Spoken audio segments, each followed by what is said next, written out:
Today is the first day of spring, so that means it's time to clean up those gardens from last year and get ready for new blooms. And who is better to walk us through that process than our own gardening expert, Ciscoe Morris. Thanks for joining us. How are you? Oh, la la, it's great to be here. Gosh. Made my day right I here. was waiting for that moment, Ciscoe. So what do people need to do right now to get their gardens ready for spring? Well, I think the first thing people really need to do is prune. So roses, if you haven't pruned your roses yet, you want to prune those down. Hydrangeas, you know, anything that blooms during the summer, those are the things you want to prune in the spring because they grow and then they set blooms and then they flower. So if you don't cut your hydrangeas down, they can end up, you know, really tall. There's different kinds of hydrangeas, and some of them only bloom on what grew last year. So you kind of have to know. You don't want to cut these down more than where there's this interesting color. That's what grew last year.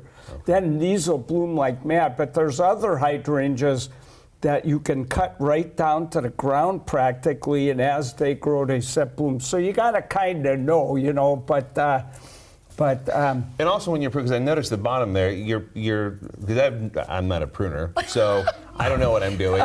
Walk me through. Is there a certain way you prune when you do that? Yeah. So on a plant, if you've got the old kind of hydrangeas, like most of us had, they get the ball flower. There's all kinds of new ones coming out all the time. These only bloom on what grew last year. Oh. So you just cut below that flower, and all these right up here are going to bloom, but nothing down here. So a lot of people, what they do, their hydrangea gets really big. They got the old kind that only bloom on last year's growth. They whack the livid tweedle out of them right down to the ground, and they don't get any flowers. And they're like, what's wrong with this plant? And it's because, you know, they didn't know how to prune this right.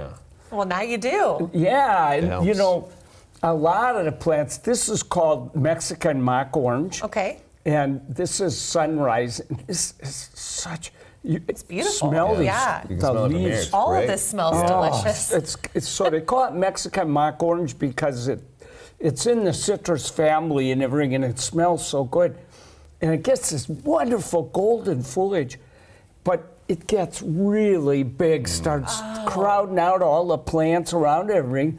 But people are afraid to cut it because they think I'm cutting off all this beautiful yellow foliage. But you know? You need to cut it. But yeah, so if you whack it down pretty good, then it comes back and the new growth is way even goldener than this. Interesting. So a lot of plants, this is a salvia. This is called hot lips. And this smells really good too. And salvias are kind of sage. And so I counted how many flowers were on this last summer in my garden. 1,842. Oh, you were busy. It was so covered with fun. Hummingbirds die for the flowers on this. But if you don't cut it down to about 4 inches from the ground, it gets like 5 feet by 5 feet. It covers everything. That's actually how big it's going to get if I cut it down to 4 inches. If you don't, it's like it might push your house out of the way. Oh, wow. They get and big. You have something else that attracts hummingbirds, right? Oh, yeah. This is wonderful. So this is a bleeding heart. It's called Dicentra spectabilis, or Chinese bleeding heart. This gets about 3 feet by 3 feet.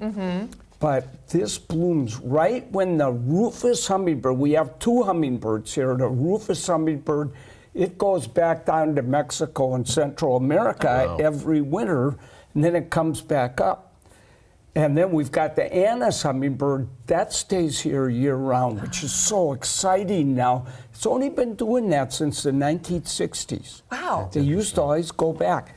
So, I love it. So the rufous is coming right when this blooms. And you can also put flowering currant out there that blooms right when the rufous comes. If you have a ton of these blooming in your yard, that means that rufous hummingbird's going to see all these and go, I think I'll make this my territory. If he does, the girl hummingbird's going to see that guy and go, I kind of like that guy right there. You might get nests in your garden. Oh, that's the most exciting. exciting thing there's ever been on earth. Love that.